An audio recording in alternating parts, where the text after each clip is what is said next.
In this video, I'm going to show you how to go live on TikTok. And what we're going to do for this is we are going to click on the plus icon at the bottom middle part of the screen. And here we have a couple of options. We can post, we can select templates, or we can go live. And we are going to click on live. So we swipe to the left. As you can see, we are now switched over to our camera. You can flip the camera. And in here you can add a title to your live. So we call this live 1. You can add a topic, you can change the avatar or like the pictogram of your live. You can add a live goal. Basically a lot of settings to change and edit everything to your own personal preferences. As you can see, you can also add a device camera. You can add a poll. You can have dual screens.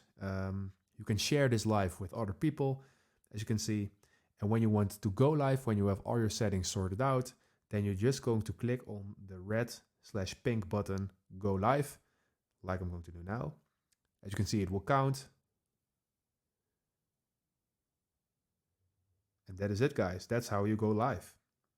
So if this video helped you out, please leave a like and consider subscribing. And then I'll see you in the next one.